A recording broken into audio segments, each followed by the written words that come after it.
Every day, millions of women wake up, walk to the mirror, and ask themselves the same question: what do I wear today? Most of us spend minutes deciding. Some spend hours. But there is one woman whose wardrobe decisions are not just choices, but responsibilities. Princess Catherine, future queen, mother, icon, symbol. And behind every coat dress, every tailored suit, every simple look is a process most people can't imagine. Not fashion, not vanity, but strategy, psychology, diplomacy, and storytelling told through clothes. Because in a world where every photo becomes a headline and every headline becomes history, Princess Catherine dresses for the ages. And that takes time. A lot more than you think. 1. The myth of effortless beauty. People like to believe Catherine wakes up flawless, that she glows because she's royal. But that fairy tale erases the truth. She works for her image, harder than most celebrities, because royals don't have the luxury of bad days. They don't have off-camera moments. A bad outfit isn't just embarrassing. It's political, financial, cultural, symbolic. A neckline can cause a debate. A color can be interpreted as a message.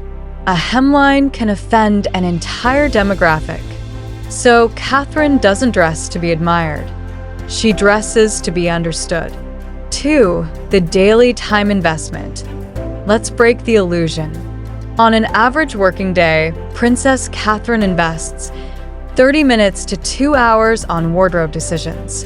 But during major events, tours, or diplomatic engagements, that planning begins weeks, months, sometimes a full year in advance. Why? Because dressing for the monarchy isn't about looking nice. It's about avoiding disaster. No accidental disrespect, no cultural mistakes, no wardrobe malfunctions, no misread messages, no tabloid bait. Imagine preparing an outfit knowing that millions of critics, fashion writers, diplomats, and internet trolls will dissect it within minutes. This isn't dressing. It's chess. 3. The night before ritual. Here's how it starts. After the kids are asleep, after duties are done, after the palace quiets down, Catherine meets with a tiny team, her stylist, assistant, and occasionally a senior aide. Together, they review tomorrow's schedule, stakeholders, and hosts, cultural nuances, photographic environments, political sensitivities, climate and logistics, expected audience reactions. Yes, outfits are chosen with audience behavior in mind. People often say, Catherine dresses like an angel. No. Catherine dresses like a strategist. 4. The team behind the magic. The monarchy has access to the greatest designers in the world. But here's the secret. Catherine doesn't rely on celebrity designers to make her iconic. Her team relies on Catherine's instincts to make designers relevant. Her team tasks include tracking global fashion sentiment, researching traditions and protocols, coordinating designer requests, tailoring multiple versions, logistical testing for Mobility Plus. For major events, they prepare a primary outfit, a backup, and an emergency backup because one gust of wind ruined Diana's moment in 1981. Catherine refuses to repeat history. 5. The fitting sessions. People don't realize this. Catherine rehearses movement, not just fit. She practices sitting, standing, walking, hugging, kneeling, bending to children, stepping out of cars, walking upstairs. Why? Because if a skirt clings wrong, or a sleeve restricts movement, or a neckline flips open, it becomes global news. Catherine has learned one universal truth. You can change a dress before a photo, but you can't edit a photo after it's published. So she eliminates risk before it exists. 6. Color. Her silent language. There is no random color in Catherine's closet. Every shade is chosen to evoke emotion. Blue, loyalty, calm, trust green, environmental compassion red, power, readiness, boldness white, humility, purity black, respect, solemnity, even patterns matter. Polka dots, nostalgia stripes, modernity florals, warmth and softness, and when visiting a grieving community, she wears deep, muted tones to blend into the moment. Because she understands, the royal should never outshine the people. 7. Clothes as diplomacy. When Catherine visits a country, she often wears the national color, motif, or local designer. Not as flattery, but as respect. No press release needed. No speech required. The fabric speaks. Every international outfit is coated with tribute, inclusion, humility. She once wore a maple leaf brooch in Canada. Not to look cute, but to say silently, "We see you. We honor you." That gesture took weeks to plan, seconds to interpret, forever to remember. 8. The emotional economy. Catherine dresses for the emotional temperature of the moment. Children's hospitals? Soft, approachable, warm fabrics. Addiction centers? Muted tones, no luxury labels. Diplomatic dinners? Regal but never sexualized. Military events? Structured, respectful, minimal jewelry, maximum dignity. Because clothes don't just express identity, they express intent. And Catherine's message is consistent. I am here to serve, not to dominate. 9. The pressure of hypervisibility. Catherine lives in a world where a dress can crash the internet, where a button can spark a conspiracy, and where repeat wearing an outfit becomes a headline. Other celebrities get sympathy when they look tired. Royals don't. Other women get called human when they look imperfect. Royals get called scandalous. So Catherine wardrobe choices are not vanity. They are survival. 10. The power of sustainability. Catherine repeats outfits. Often.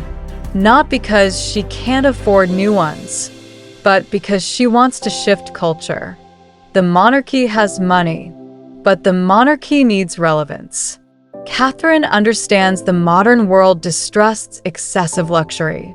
So she repeats clothes to silently say, royalty can be responsible. Ironically, repeating a dress takes more planning than wearing a new one, because the world will compare the images side by side. 11. How motherhood changed her approach. Before motherhood, Catherine dressed like a duchess. After motherhood, she dressed like a leader. Function replaced flirtation. Purpose replaced perfection. She needed clothes that allowed her to crouch to children, chase toddlers, play sports, hug easily, but she never sacrificed polish. She built a wardrobe that could do two things at once: be elegant, be human. 12. The crisis plan. Catherine has a protocol for emergencies. Stains, tears, spills, weather shifts, security delays her team travels with. Sewing kits, spare shoes, duplicate outfits, wrinkle steamers, weather protection. Catherine once changed outfits in a moving car in 45 seconds, without rumpling fabric. That's not luck. That's military-level training. 13. Mistakes we never see. Have you noticed something strange? Catherine ever trips, flashes, fumbles, or falls. Ever. Not because she's flawless, because she anticipates failure and prevents it. Weighted hems, static control fabrics, anti-crease materials, secure buttons, wide stances. She doesn't let accidents happen. She designs them out. 14. The real answer. How long does it take? So, how much time does she spend? The honest answer is complicated. Some days are quick. Some days are exhausting. But the truth is simple. Princess Catherine takes as much time as necessary to make the world feel seen, respected, and included. If it takes 30 minutes, she gives it. If it takes 3 hours, she gives it. If it takes weeks, she gives that too. Because clothes are not her vanity. They are her responsibility. 15. The woman behind the wardrobe. Here's the final truth. Catherine doesn't dress to impress strangers on the internet. She doesn't dress to compete with Meghan, Diana, influencers, or tabloids. She dresses for something bigger, legacy. She knows one truth: fashion fades, style lasts, and dignity defines history. Her gowns will appear in museums. Her portraits will hang in palaces. Her outfits will be studied by historians, not because they were flashy, but because they were intentional. Princess Catherine is not performing fashion. She is performing leadership, silently, elegantly, patiently, and only a handful of women in modern history have done it so well. So the next time you see her step out of a car, calm, composed, radiant, remember, you're not looking at a woman who got lucky. You're looking at a woman who works, who plans, who prepares, who protects every detail, every moment, every memory, because for her, fashion isn't decoration, it's diplomacy, and that kind of beauty takes time, takes discipline, and takes heart. Princess Catherine doesn't dress to look powerful. She dresses to make others feel valued, and that is the quiet grace of a future queen.